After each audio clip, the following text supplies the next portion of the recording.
which it stands, one nation, under God, indivisible, with liberty and justice for all.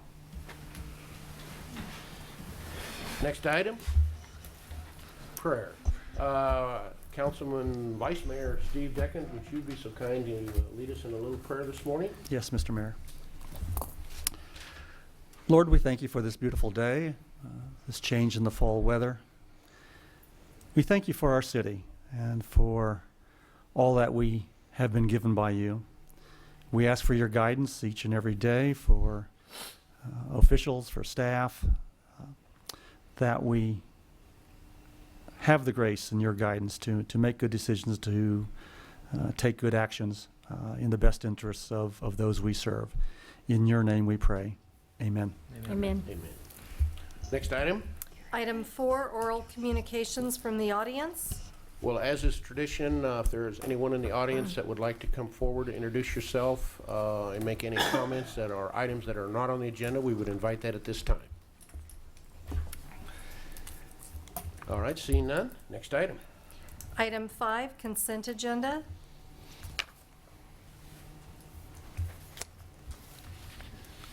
Do I hear a motion? I will move to approve the consent agenda as presented. Second. Motion is second.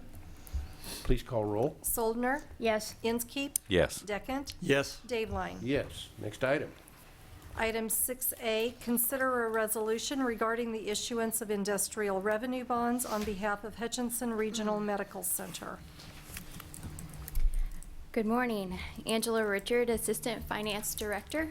I am here to present a resolution advising the ability to issue IRB bonds on behalf of Hutchinson Regional Medical Center.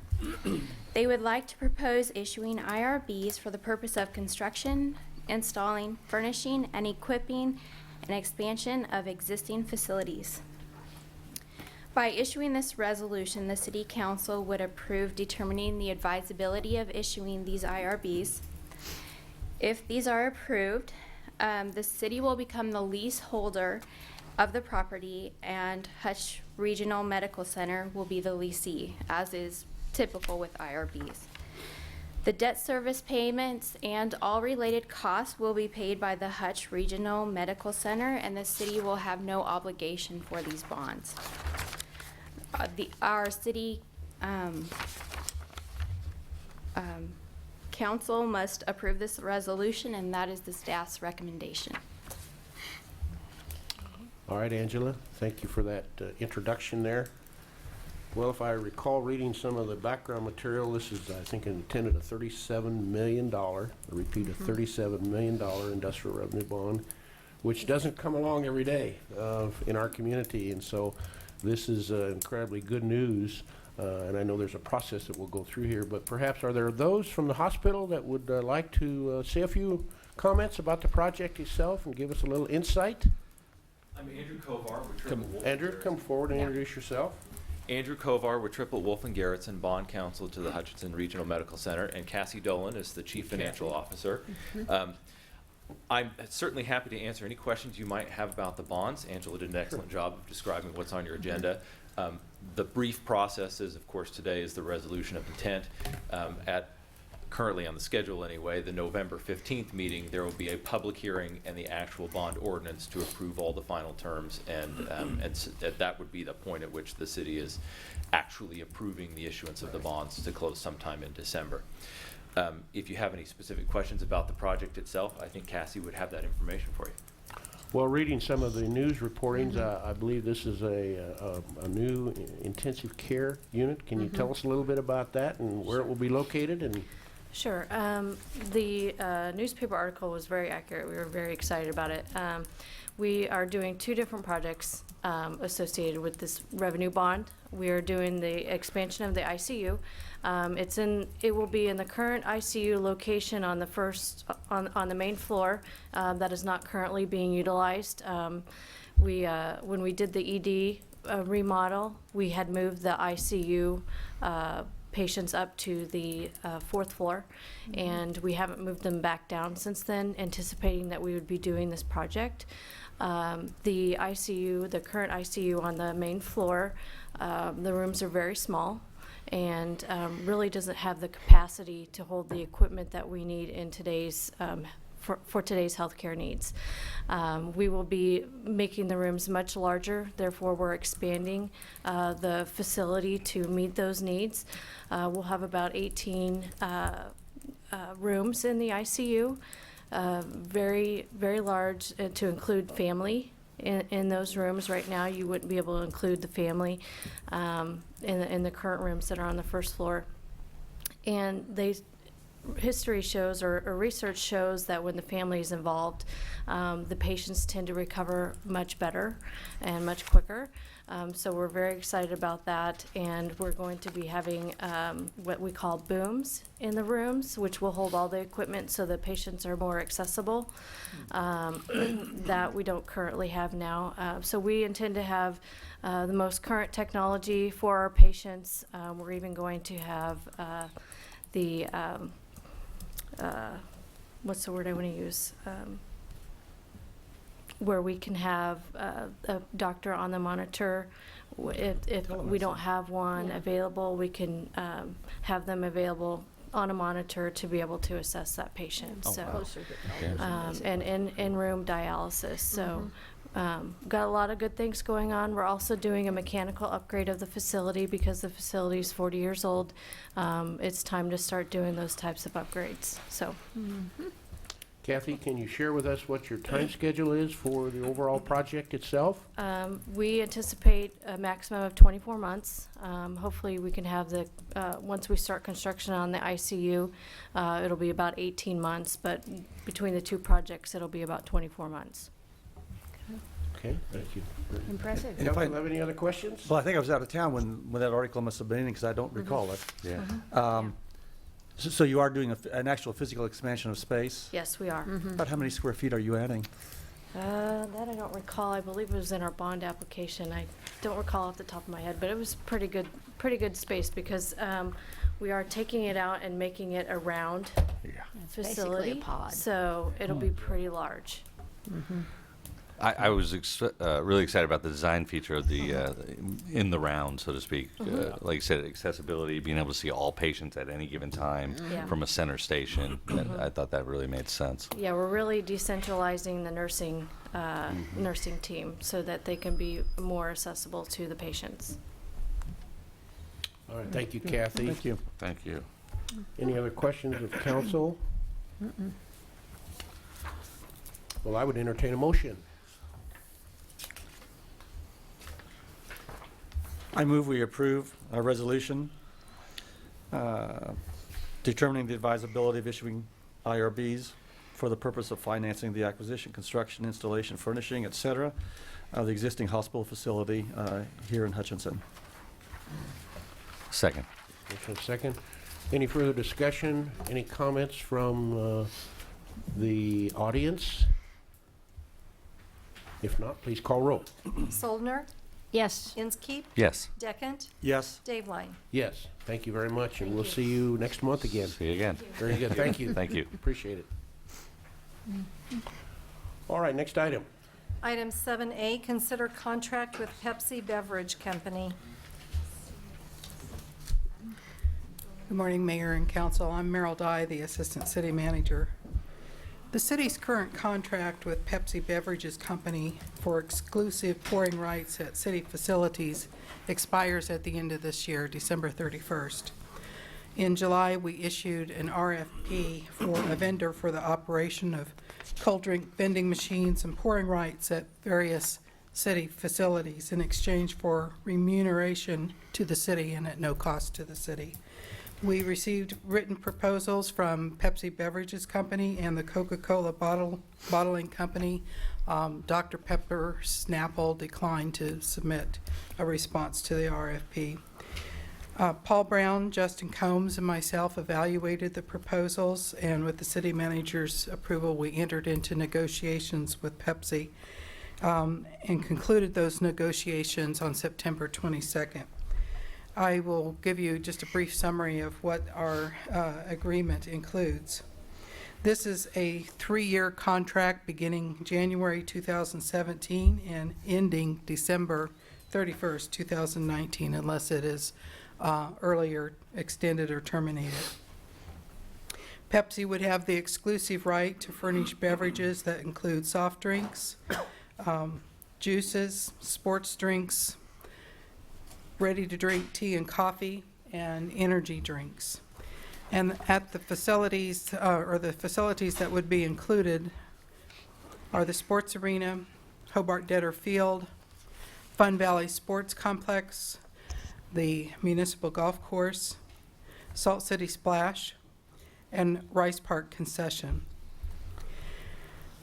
Concession venues will offer fountain drinks and 20-ounce bottles, except that we will not have fountain drinks at the sports arena. And vending machines will include either 12-ounce cans or 20-ounce bottles. In exchange for the exclusive contract, Pepsi will pay the city an annual sponsorship fee within 60 days following the first of the year.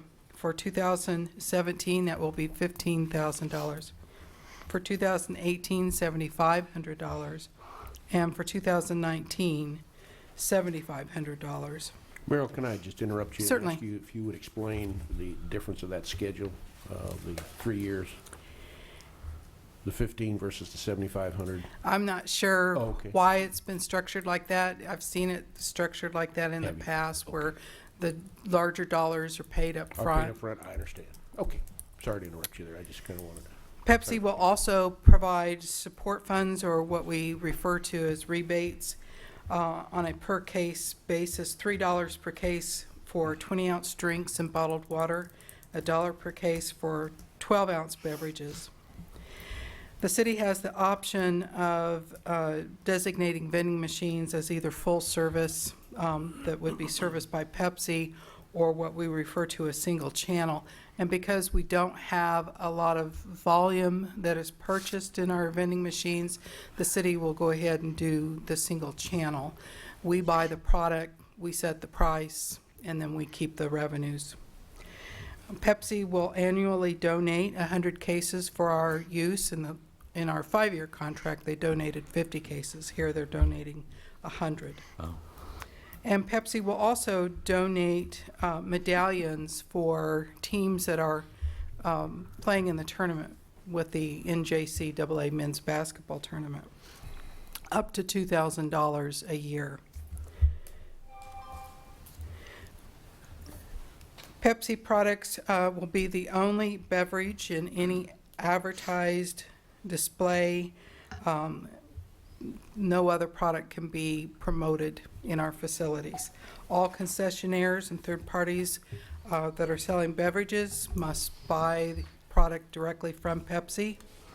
Pepsi can increase their prices in their product, but not more than 3% annually.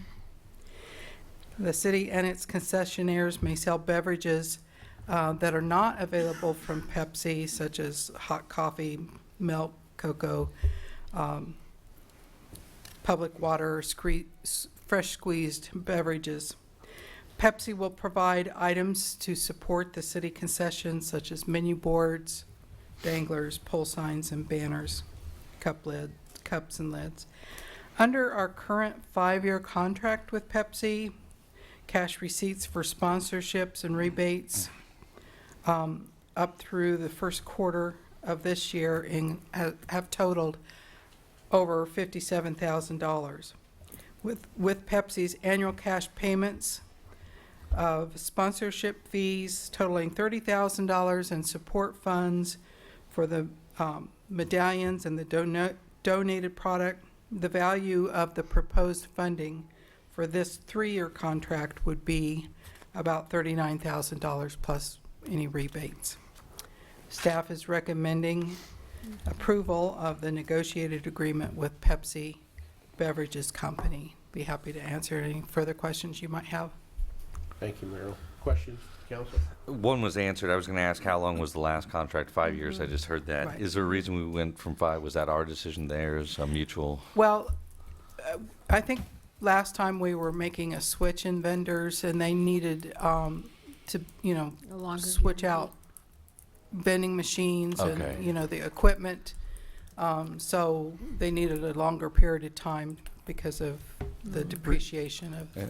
of their investment. Makes sense. Is the receipts that we anticipate coming, getting with this comparable or higher? You talked about the 100 cases versus 50 cases, but are there other receipts that we anticipate that'll roughly equal what we've had in the last contract or exceed? Actually, I think it's more because it's a 3-year contract at $39,000 versus a 5-year contract at At 50. $57,000. 57. Okay. And the 50 versus 100 that Steven touched on, that's for our use for It's what city- you have before you today, the those. pop and the water that we use for city Okay. events. And did we utilize the 50, I assume? And Pretty will we much. utilize the 100, I hope, yeah, kind of a thing, so. John is generous at times and opens the pop cooler for City Hall employees to We have use. employee events that we use it at too as well. Perfect. There's a lot of meetings throughout the week, so it's nice. I just hate leaving stuff on the table, so if we get it. Is there any kind of accountability? Can I check our 100 cases, should I be so fortunate to be here 3 years Linda's from our now? inventory cop, so she, I track it. Very fine, very fine. Thank you. We might all be drinking Pepsi the last 2 days, Yeah. but we'll get them down. Very good, thank you. Any other questions? Pretty straightforward, so thank you for your work on this. Sure. And thanks to Paul and Do we John have a and motion? Justin. Yeah, I will move to approve an exclusive beverage supply contract with Pepsi Beverages Company for 2017, 18, and 19. Although I'm a Coke man, I'll second that. All right, motion and a second. Any further discussion? Please call roll. Soldner, Yes. Inskeep, Yes. Deckent. Yes. Dave Line. Yes. Next item. Item 7B, consider SEIU contract for 2017. For anybody who's just tuned in, I'm Merrill Dye, the Assistant City Manager. A collective bargaining agreement for employees covered by the Service Employees International Union has been settled through our negotiations this year. This is a one-year agreement that has been ratified by the union and signed and is now presented to the City Council for adoption. The changes to the contract include, first of all, base wages in Article 7. In 2017, employees will come under a new open pay range that was developed following a comprehensive compensation study that was completed in about May of this year. Base pay rates are in accordance with the new minimums and maximums established for each job class. The new pay plan replaces the former step plan. Employees who are below the minimum will be brought up to the new minimum pay rate at the start of the payroll year. Employees with satisfactory performance will receive a 3% increase on their merit step date in 2017. Employees who are topped out under the open range will receive a 3% lump sum payment on their merit date. We also have several changes that include just cleanup language, and we've also eliminated some articles that were just basically obsolete. One other change includes longevity. Employees who are receiving longevity pay now or will be receiving longevity pay by the end of this payroll year in 2016 will be frozen at their current longevity pay rate. Employees not receiving longevity pay on this date will not receive such pay in the future. So the employees who are receiving the pay will be frozen at that rate. They will not continue to progress through the various tiers. Working out of class pay is revised. We did have working out of class pay after 3 days. With this revision, it will begin after 5 days. It applies when an employee is working in a higher union job, and basically they receive 5% more in pay or the lowest rate of the higher position, whichever rate is higher.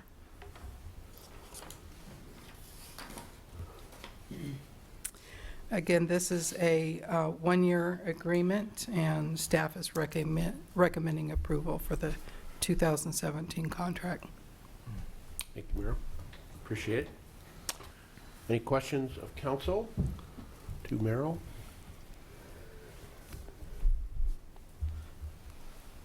Any comments from the audience? If not, I would entertain a motion.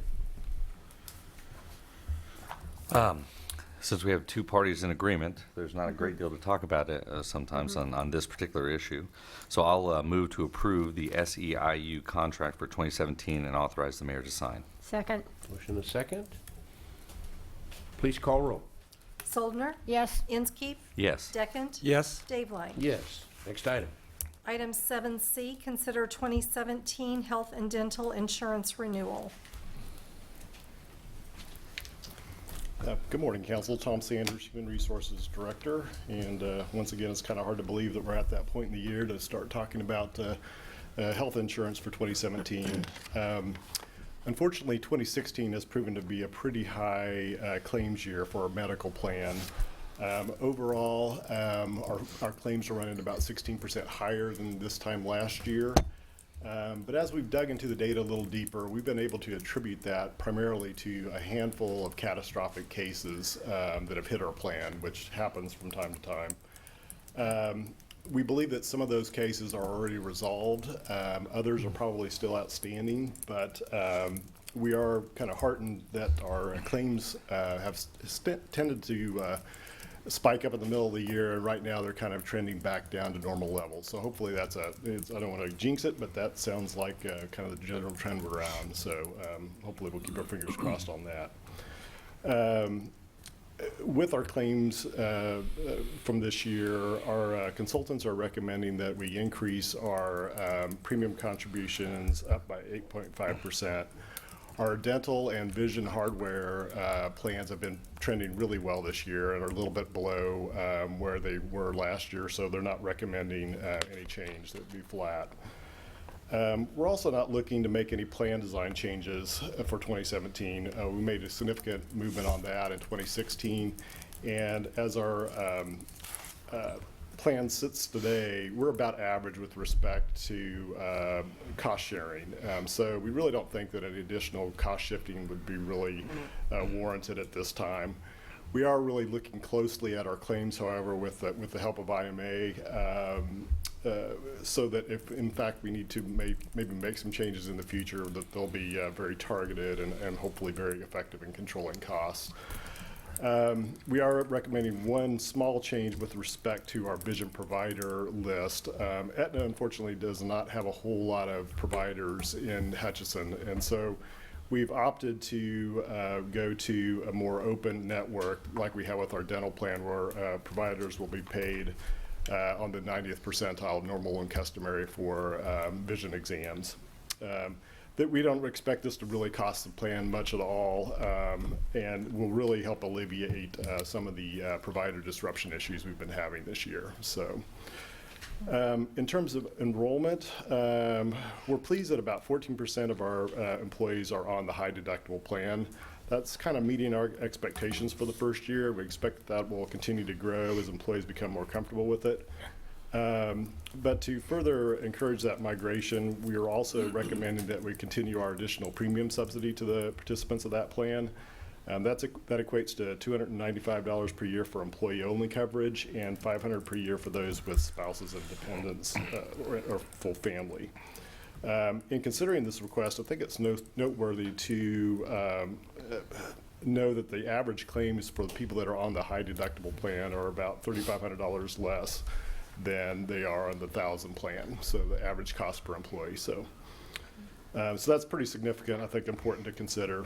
In terms of funding, the city, when it built its budget for 2017, projected a 6% increase in premiums.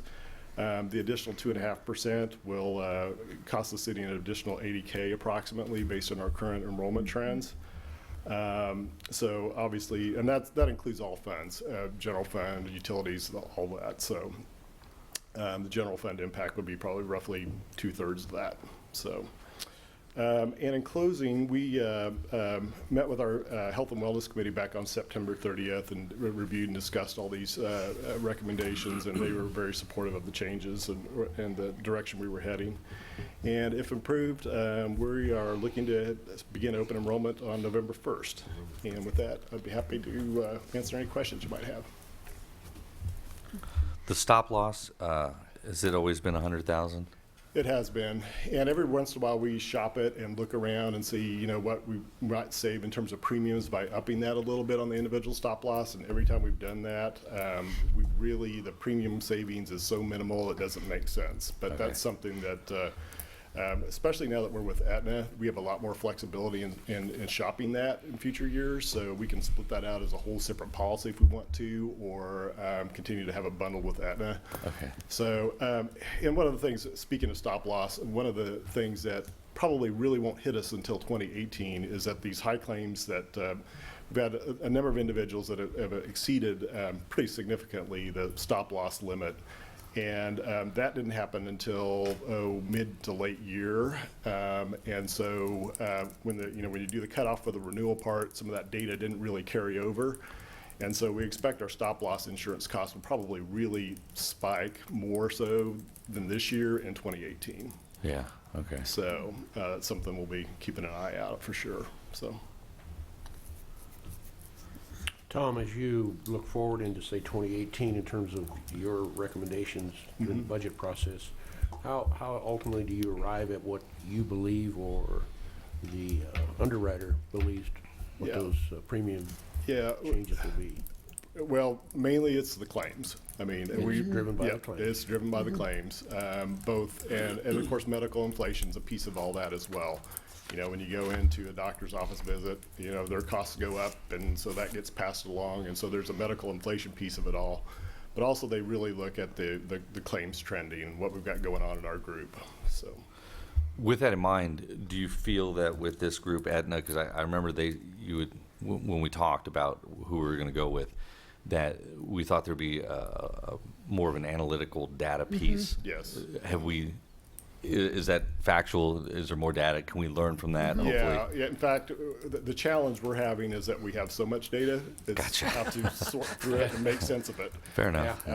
But we are going to be really looking at, for example, the UHC 10 codes, which basically whenever you go to a provider, they're coding it, you know, hey, this is for diabetes or whatever the case may be. Right. And really slicing that data to really understand what's going on within our group and where it's hitting. You know, is it employees, is it spouses, is it dependents? You know, because that all will really help us know where we need to target and market. Perfect. We're also looking at things like high performance networks and things of that nature where, again, we're maybe at some point in time we've got a pretty wide open network, but we may want to steer employees for, you know, cardiac care or whatever to these providers that are have really good outcomes and the costs are very competitive and where they should be. And maybe even coverages and what's being utilized and what's not. Right, right. Okay. That's one of the things that, you know, last year or for 2016, we opened up preventative care and that Right. kind of thing. It's one of the things we're going to be analyzing as well is now that that's happening, are we seeing, we don't, unfortunately with Blue Cross, we didn't have a good baseline, but Sure. at least that's something we're going to be monitoring is how many people are actually taking advantage of those. Right. Would that include the telephone doctor, I think, or Teledoc, telenurse yeah. or I do get teledoc? regular reports on that as well. Yeah. As we go into open enrollment, that's another thing we're going to continue to kind of drive and push. And Sure. Aetna has a lot of good consumerism tools that, you know, again, being new, a lot of employees still don't, my sense is a lot of employees still don't really know how to use it. So, you know, Right. if they're looking to get an MRI, you know, how that tool can really help them go to the provider that is least expensive. It's still early, I get that. Yeah, but, yeah. But So okay, it's at least big education the data's there. pieces are still out there and ongoing efforts to kind of help employees understand that. So Perfect. Well, just a comment, I strongly support the high deductible and encouraging folks, because I think, at least personally and anecdotally in talking with others, I found it quite frankly as a consumer for it to be less expensive for me. And I think it is less expensive because people get particularly involved in making decisions like you were just talking about Yeah. when it comes to preventative health or even non-preventative and Right. making decisions that affect their pocketbook directly, but also end up being a good thing all the way around. Right. As well as, and I also, Yeah. the preventative care is an extremely important piece Yeah. too, because again, the more we prevent, the better Absolutely. our health is going to be. Yeah. One question, Tom. If in 17 our claims don't have the amounts going to disastrous or critical care, could we, and of course you were talking about impact in 18 on the stop loss, but could that result in a decrease or a lesser increase maybe in 18? Certainly a lesser increase and decrease. You know, I've been doing I don't think you're going to see a decrease. HR benefits administration for way too many years, and I can only think of maybe one time where it went the other direction. And so it'd be awesome if it happened, but I wouldn't sit here today and predict that. But again, one of the things that when I was talking to our consultant in Kansas City yesterday about our claims and kind of again looking through the tea leaves of what she was seeing. One of the things that I think is a real silver lining, I think is potentially a really good thing, is that if you screen out those high claims, those catastrophic events, our claims were actually running 15 to 20% less. Oh. That's So that's awesome. But, you know, as long as, again, they're not avoiding preventative care and things of that nature. So, I'm hopeful that this is one of those years where we just had some bad things happen, and you know, we go years where nobody hits stop loss, you know, but every once in a while we have a doozy, and this was one of those years. So maybe it's an anomaly. and Yeah, that's not the what we're norm. hoping. Yeah. Yeah. Good. Yeah.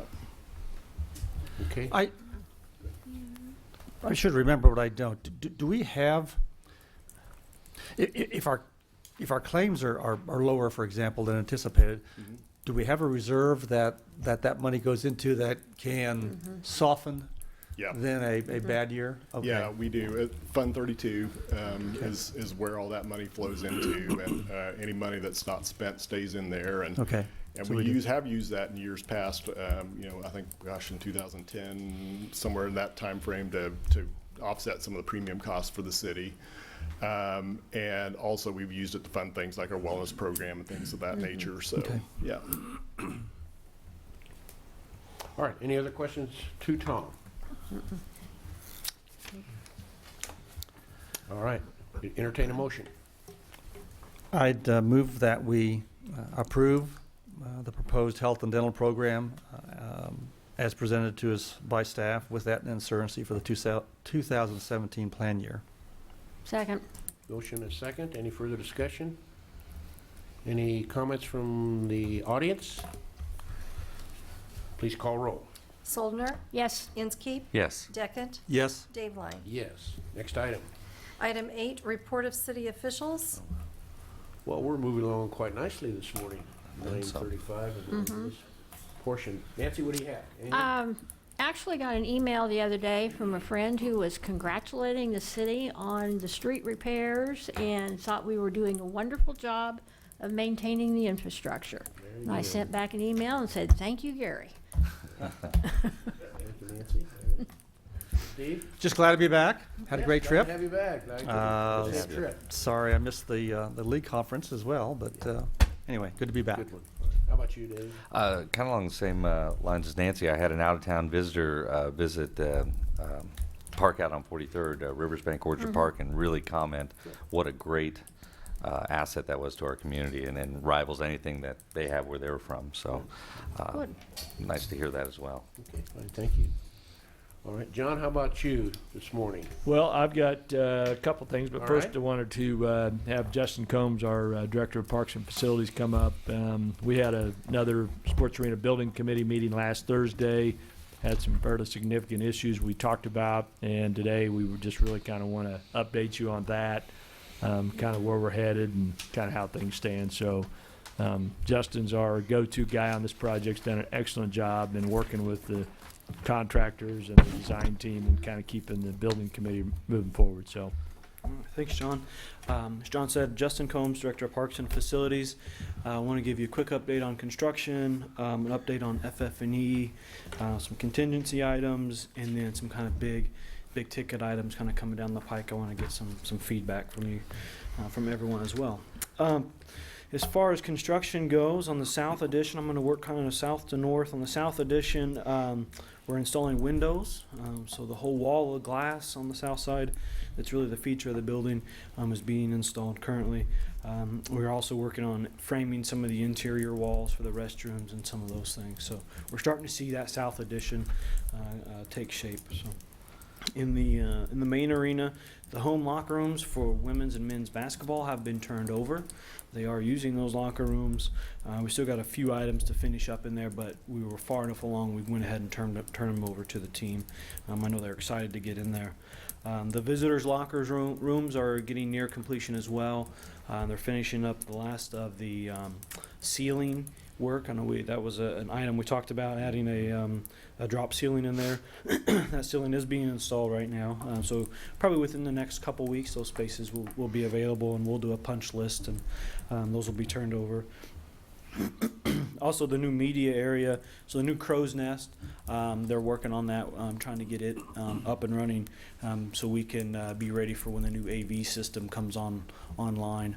The existing sound and scoreboard system is still intact. It's still functionable, and we will use that system up until we convert over to the new system. So for basketball season, there may be a few games when they're using the old sound system and the old scoreboard, and then we'll find a break, and then we'll switch over to the new system. But they will always have sound and scoreboards for the games. On the north addition, we're finishing up windows, as well as doing the finishing on the walls for the weight room and the athletic training facility. The goals on the basketball court on the 3 practice gyms have also been installed since the last time I spoke. So that area is starting to really look nice. And then on the site work, the east side, the east driveway should be asphalted this week. I think Thursday and Friday, is when the asphalt should be going in. As well as they're working on the islands for the trees, landscape islands on the east side only. So that's where we are kind of project-wise. There's lots going on. Every time I'm in there, which I'm in there a lot, I see something new that they've finished or started working on. So it's exciting to see everything progressing. I did fill out a update for J.E. Dunn's bond counsel, and on that I had to calculate how much of the project is complete from a payment standpoint. This was last week. They were 47% billed out. I think Friday, I just got another invoice, so that's going to push them to 56% complete with the payment I just processed. So, and that's about where they are construction-wise too. I think we've kind of gone over the 50% mark. So, when I was here 6 weeks ago, I'd mentioned we're going to start looking into the soft costs, specifically the FF&E. FF&E is furniture, fixtures, and equipment. Our architects say if you turn a building upside down, it's basically everything that falls out. So everything's not attached to the wall. We have a budget of $373,000 for soft cost. For FF&E. A lot of that cost we've asked the college to take care of. For things like office equipment in their administrative offices and the athletic offices, for the weights that are going in the weight rooms, just the areas that are specific to the college that really don't have public access. The college is picking up those expenses. So the balance of that is that $773,000 or $373,000. For clarification, just to make sure I'm hearing you right. Okay, so the 373 is what we would be responsible for. Correct. That does not include the desk furniture, the weights you mentioned. Correct. Okay. Yeah, that number started much higher. Okay. That was something we did really early on. Was we decided, okay, this room is a college, this room is part of the project. So, Okay. So the balance, what we owe, is the 373. Yeah. Great. Thank you. So over the last couple weeks, I've met with the design team as well as some representatives from the college and some of my vendors for different equipment, and I've identified between $70,000 and $90,000 in savings that I think I can save the project. Some things were duplicated, so they showed up in FF&E, but they are also in our electrical contract. There's some things that when we sat down with the college, like, well, we really don't need these. So we went through room by room, line by line, and identified those savings. Like I said, my goal is that $70,000 to $90,000 savings of that $373,000. My intention is not to open the building with empty rooms. I mean, that isn't what the savings is going to do. This is just identify some things we think we can save on. So over the next several weeks, I will continue to start buying some of that stuff. Some of those things are pretty urgent that the college needs relatively soon for some rooms that are being turned over.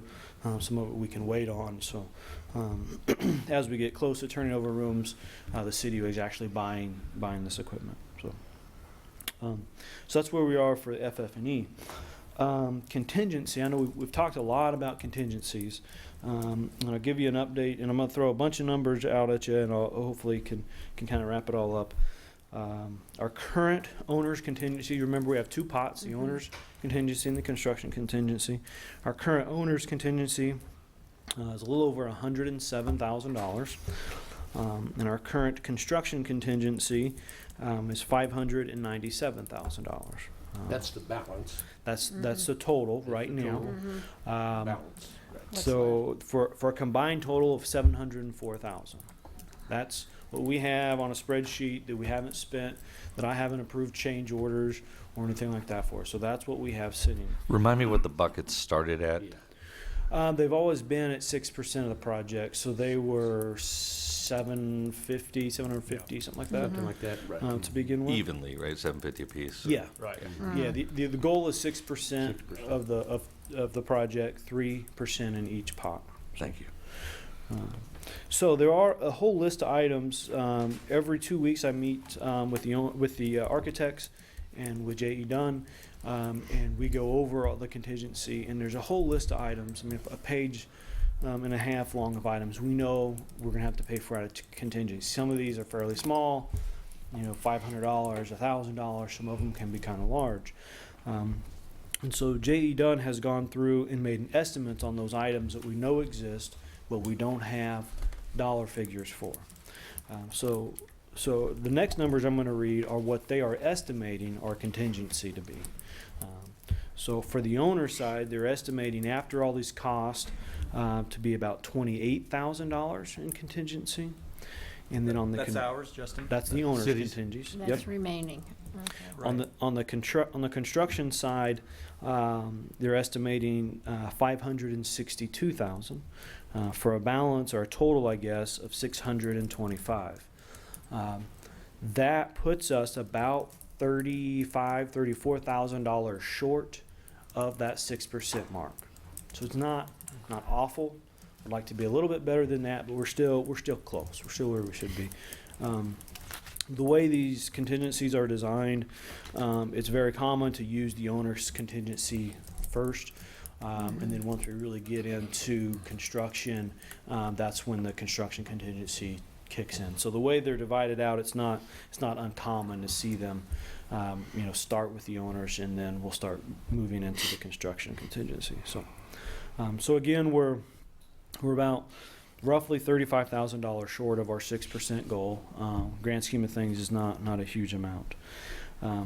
However, there are two items I want to talk to you about. One you are aware of, one you're not. I just became aware of on Friday, the second item. The first item I want to talk about is the red tile floor.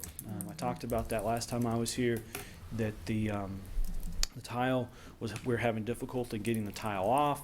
The glue or the mastic is a very great glue, having trouble getting it off. Also, the floor, the concrete floor is wavy. And so when we go to grind it, we're grinding it with a 36-inch round grinding pad. And if your floor is wavy, that grinder is just grinding on the top of those. So to get the glue that's on the bottom, you have to grind the top down. I mean, I'm exaggerating, it's not 4 inches like I'm showing with my hands, but to get the point, so we're grinding a lot more than we anticipated to get all the glue off. What is causing two things. One, it's causing the cost to go up significantly. And second, it's causing the floor to look very patchy. because in that high area where you grind a lot, you're going to expose a lot of the large aggregate. So you're going to get that salt and pepper look where you see stones in the concrete. In the low areas where we just get off the mastic, you're going to see more of a smooth look to it, less aggregate. So you get kind of this mixed look. Architecture team were concerned that because of the cost and because it's still not going to look very good, that it maybe wasn't the best option because it was going to cost considerably more, and we're going to get a floor that maybe nobody would be happy with. So we challenged J.E. Dunn. When I say we, the construction team or the architecture team and myself challenged J.E. Dunn to come up with options. What are our options for the floor? Is there an epoxy system, whatever? So they came up with several options. And then I also challenged J.E. Dunn, since they're a construction manager at risk, it's their job to advise us is, what do you think we can spend on this? You know the project very well. You know where we're at contingency-wise. What's your recommendation on how much we can take out of contingency? So those were the two challenges. J.E. Dunn came back with 8 or 9 options for flooring. We met last Wednesday at one of the OAC meetings. John sat in with that meeting. We narrowed that down to 4 options, and we presented those 4 options to the building committee last week. Those 4 options are, the first option was to grind and polish. That's what's the original intent was to grind the floor down and polish it to have a polished concrete. That cost was going to be an additional $125,000. And again, that's to get a floor that probably is not going to look very good. The second option was to replace the red tile with a similar tile. The cost for that would be an additional $425,000. The third and fourth options are actually similar. They're just different companies. It's called a resinous floor. Resinous floor is when you go in and you trowel in about a 1/4 of an inch, 1/4 of an inch of resin. It kind of looks like mortar you put under tile. It's a somewhat liquid product. When you put it down, you trowel it down, it hardens almost as hard as concrete or cement, I guess, without the aggregate. And then you put a 2-part epoxy paint on it, basically. The look that this product has, think of industrial kitchens, think of really nice hanger floors. So it's a painted product in the end is what you're seeing. You got color options, blue, red, brown, tan, whatever, lots of colors out there. The price for those 2 floors in 2 different companies, $266,000 for one company, $217,000 for another company. Again, those are basically the same products, just different labels on the bottles. So we spent a lot of time at the building committee on this, and ultimately we did decide, or the building committee, I guess, did decide and did recommend the resinous floor product. So that's the 1/4 inch product with an epoxy paint over the top at a cost of $217,000. Now that is cost that would come out of contingency. We don't. The 217 is everything above and beyond what's in the original contract for flooring. So that 217 would come right out of contingency. The FF&E I talked about earlier, that $70,000 to $90,000, could help offset that cost. These are in 2 completely different pots of money. The contingency items, that's all in J.E. Dunn's contract. The FF&E is something the owner is to provide and install. So that's not in J.E. Dunn's contract. So we would probably end up doing a contract amendment, increasing their contingency or their contract amount, and then reducing what the city pays for FF&E to help balance that, if that makes sense, to help make up for some of that $217,000. So that was what I was going to talk to you about until yesterday afternoon. I had another issue come up, and I do want some feedback, but I think in full disclosure, I need to here until Yeah. you give us a second item. Yeah. Okay. There's one other item out there that we just found out about that I think is important to disclose before we get feedback on the flooring issue. So in the 3 practice gyms, the concrete has been laid. Actually, it's been there for quite a while. The moisture readings in that concrete are extremely high. We're looking for moisture readings 85% relative humidity. We're getting readings between 95 and 97%. What that means is we cannot install the wood floor. It's going to void the warranty. If we do, the floor is not going to function like we want it to. It's going to expand and contract way more than we want. It's going to crack over time. Basically, we can't install the floor at this point. The flooring contractor has come up with a couple options. Those options range between $46,000 and $96,000 to basically put down a vapor barrier, which is, make it sound real simple, a barrier, plastic barrier that goes between the concrete and the wood to prevent that moisture from coming up. The reason it costs so high is the floor, actually, we penetrate into the concrete. So we anchor the floor down into the concrete. So every time we penetrate that covering has to seal around that fastener. So it's not just laying down a tarp and taping the seams. It's a very unique product that can do this. So I just found these costs out yesterday afternoon. On Friday, we got some of the first moisture readings. I have a conference call scheduled this afternoon at 1 o'clock with the architect team and with J.E. Dunn as well as the flooring contractor.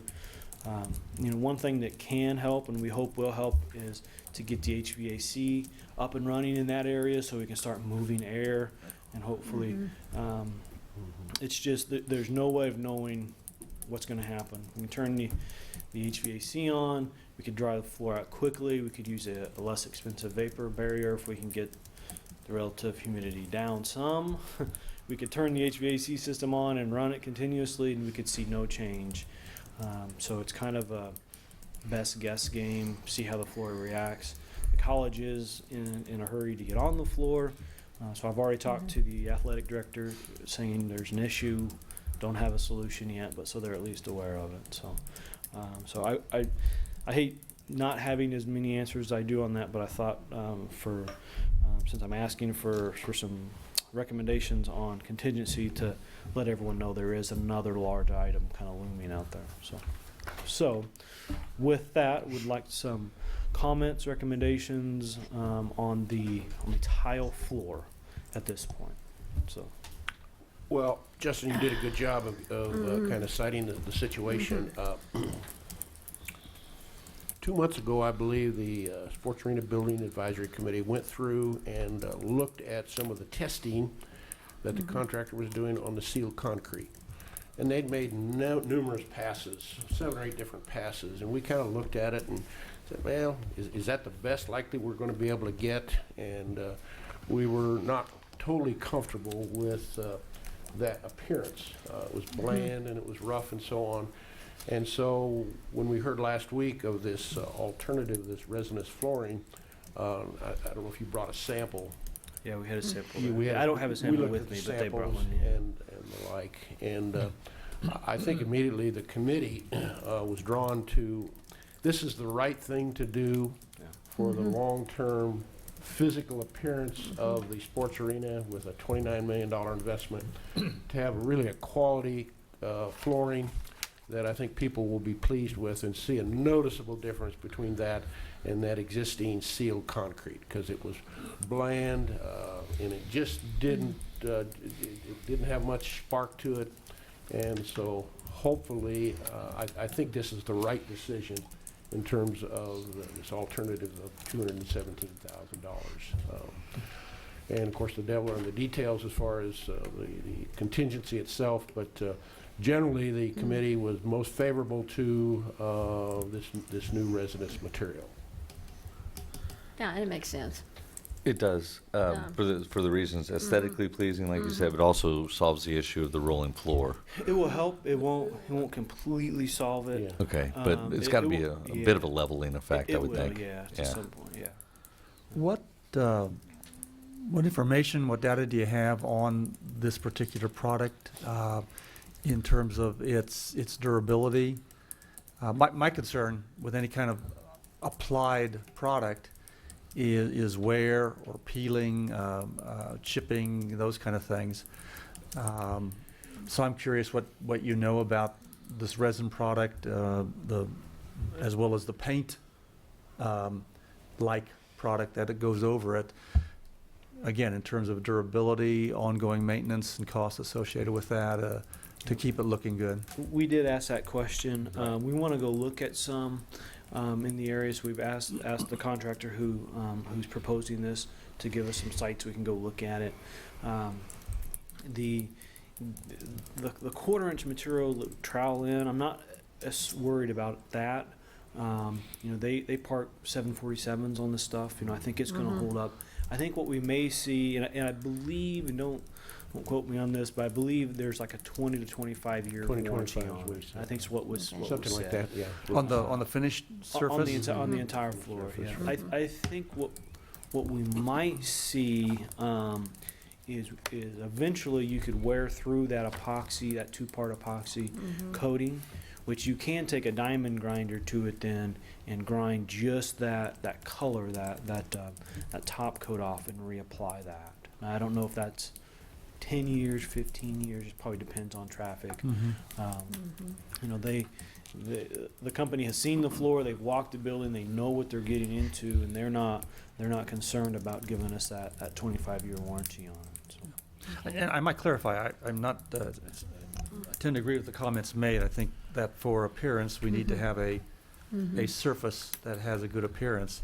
So it's really not a matter of questioning, should we go with grinding rather than a resin and the paint, though. But more so for me, maybe it'd be worth the additional $150,000 to replace the tile, depending on just how good of a product is the resin and the paint. Again, thinking about long-term and durability and upkeep costs and those kind of things. Yeah, So, and I heard you say you're going to be taking a look at it and at applications in other locations, how it looks, how it's held up for those applications. So I did in my earlier comments, I forgot to come back to it. I said I challenged J.E. Dunn for 2 things. Give us options and to tell us their recommendation on what we should spend on this. Their recommendation, where they felt comfortable, is us spending between 100 and 125. So this is quite a bit more than what they're recommending, knowing we're going to save some money on the soft cost side that helps soften that. But we still have the other issue out there as well. So this is, and J.E. Dunn we did make that comment to building committee, and they understood it. But I think their thoughts is the desire to have a really sharp looking floor as well.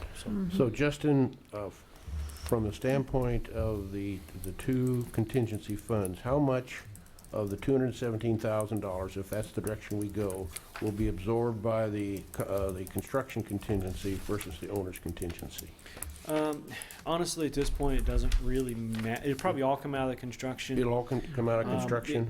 At this point, it doesn't really matter. Okay. Every 2 weeks when we have our OAC meetings, we sit down with J.E. Dunn and we kind of say, okay, we think this is more of an owner's contingency, or this is more Okay. of at the end of the day, it's contingency. All right. Mhm. Okay. All right. So it Doesn't doesn't make that really much matter. difference. All right. Very good.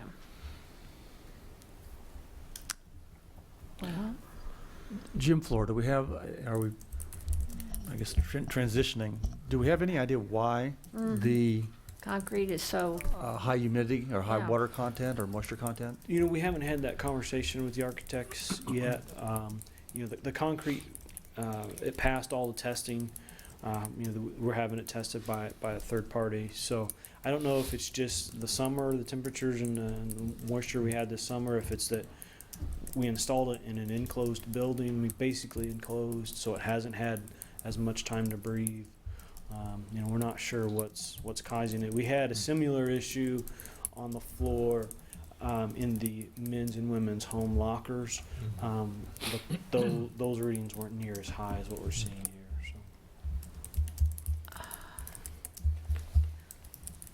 So maybe I missed it.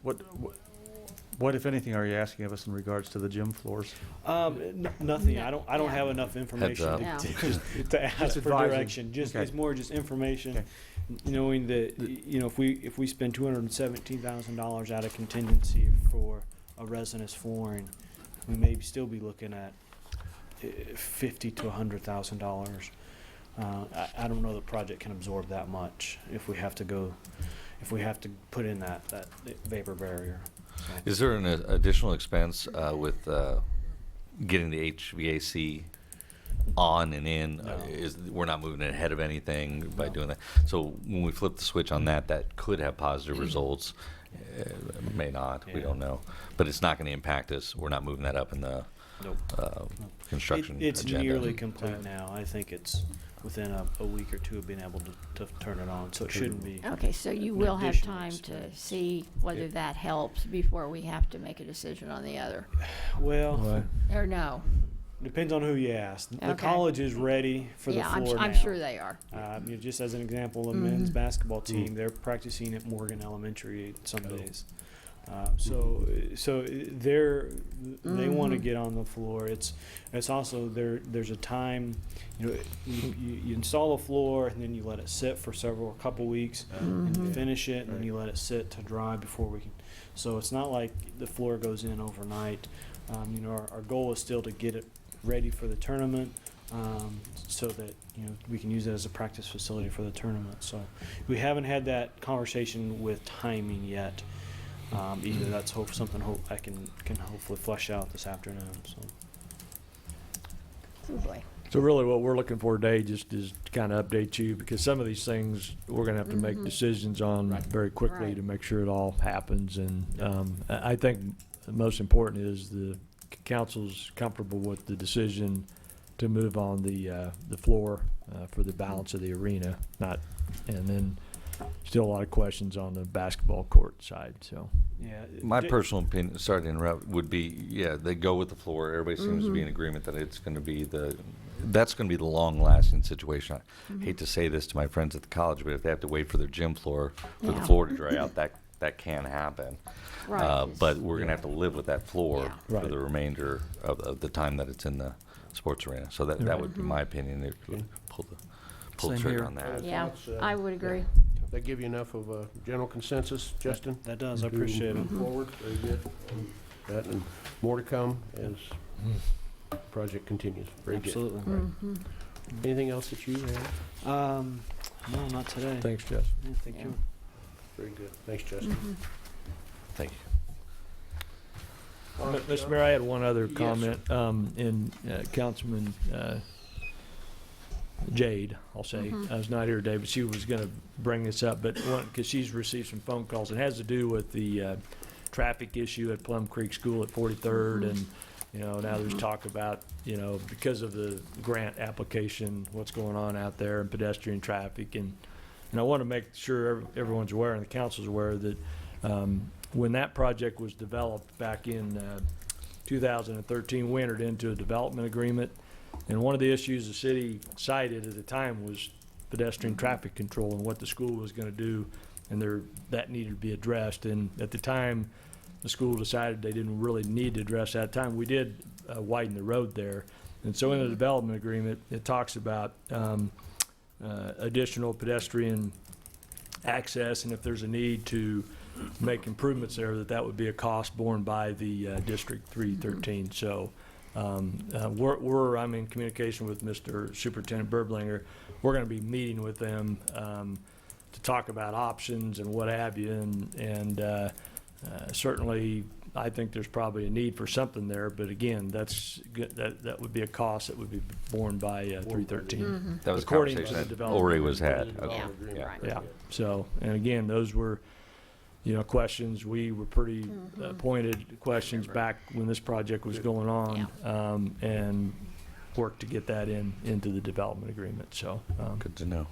So I just wanted to bring that up, and there'll be more on that to come, so. John, kind of related, Sure. not to the school and pedestrian traffic, but to the development grant request or grant proposal. Had a question asked of me in terms of floodplain or even surface flooding in the area where the housing development. Can you speak to that speak to that, or maybe Bruce? You mean in terms of it being in a floodplain or? Being in, Yeah, or surface, I guess drainage probably is Yeah. the better word to use. I'm not aware that it's in the floodplain, and if it were, construction would have to be so to take it out of the Raise it out of the floodplain. I floodplain. mean, there is obviously a canal or levee there. Right there, yeah. So, Yeah, and they're gonna have to do a drainage study. yeah, and before they can do. we've been through the development process with them for some months now, even prior to Bruce's arrival. But so, Bruce, I don't know. You're the engineer. You might add to that. So, Bruce Colley, Director of Engineering for the City of Hutchinson. If I may ask, what development are you talking about? Oh, Hampton East. This Yeah, is up Hampton by East? Yeah, Hampton East. 43rd. On 43rd east of the. In Hampton East, in the, I'm trying to get my bearings straight. I apologize. You'd think an engineer would know north and south, east and Is west. it That would be southeast? east of the Plum school, Creek. of Yeah. Plum Creek School. There's a sliver of the corner that is in the floodplain, and the plat indicates that. It's a known elevation. We've already communicated that with the developer. And what will happen if they intend to develop that is, the term is called cup for cup replacement. So if you take a cup of dirt that used to be in the floodplain out, then you've got to replace that same cup of dirt over here to go ahead and augment for that floodplain that you just took out. So there is a small sliver in that corner that will require compensation in a floodplain map amendment. And there's a retention pond. What I've suggested to the developer is there's a retention pond that they're utilizing with the school, and I believe that's Bueller School. And I said, what I've done in the past is utilize that retention pond to go ahead and augment my floodplain impacts. So, I see. but there's nothing too severe about the floodplain itself. Okay. Thanks, Bruce. Yeah. Bruce. Thank you. Thank you, Bruce. All right, Mr. Deerdoff, did you have anything else? Yeah, that's all I had, Mayor. All right, fine. I believe we have an executive session on the agenda, so I would ask for a motion. to How recess. long? 10:20. Oh, wow. That was emphatic. All right, 10:20. May we have a motion? Sure, I'll move to recess into executive session pursuant to the personnel matters of non-elected personal exception, KSA 754319B1, in order to discuss the city manager performance evaluation, the open meeting to resume in the city council chamber at 10:20 a.m. Very good. All right, there's a motion, a second. Second, Please call roll. Soldner? yes. Inskeep? Yes. Deckent? Yes. Dave Wine? Yes.